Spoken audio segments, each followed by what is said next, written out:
રામાયણ અને મહાભારત એ બે એવા ગ્રંથો છે, મહાકાવ્યો છે, જે આપણી સંસ્કૃતિની ઓળખ અપાવે છે, જે આપણી સંસ્કૃતિને સમગ્ર વિશ્વમાં જેણે ઓળખ આપી છે એ કદાચ આપણી વચ્ચે રહેલા આ બે મહાકાવ્યોને લીધે જ મળી છે. પહેલેથી કહેવામાં આવી રહ્યું છે કે રામાયણ અને મહાભારત આપણને જીવન જીવતા શીખવનાર ગ્રંથો છે.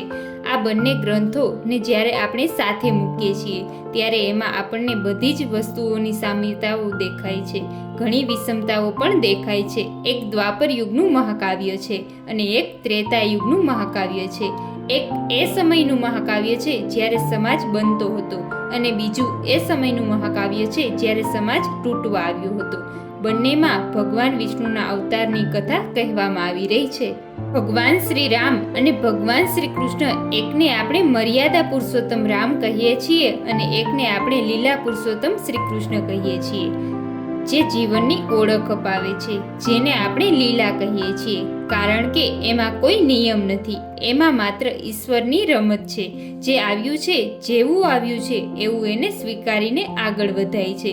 એ લીલા એટલે કે આપણે શ્રી કૃષ્ણનું જીવન, જ્યારે શ્રી રામનું જીવન આપણે જોઈએ છીએ, જ્યારે આપણે તેને રામચરિત માનસ કહીએ છીએ, ચારિત્ર્યનું માનસ કહીએ છીએ. ચારિત્ર્ય હોય ત્યાં હંમેશા મર્યાદા હોય, એટલે જ આપણે રામને મર્યાદા પુરુષોત્તમ રામ કહીએ છીએ. ભગવાન શ્રી રામની કથા એવા સમયે છે જ્યારે સમાજ બને છે અને સમાજની જાળવણી કેવી રીતે કરવી એના આદર્શોની જરૂર છે. અને એ આદર્શો કેવા હોય છે એ આપણને ભગવાન શ્રી રામના જીવનમાંથી શીખવા મળે છે. અને એક આદર્શ પુત્ર કેવો હોવો જોઈએ, એક આદર્શ ભાઈ કેવો હોવો જોઈએ, અને એક આદર્શ પતિ કેવો હોવો જોઈએ, અને એક આદર્શ પિતા કેવો હોવો જોઈએ, એક આદર્શ સમાજ કેવો હોવો જોઈએ, એની પરિકલ્પના જ્યારે આપણને સાકાર થતી જોવા મળે છે ત્યારે આપણને રામાયણ જોવા મળે છે.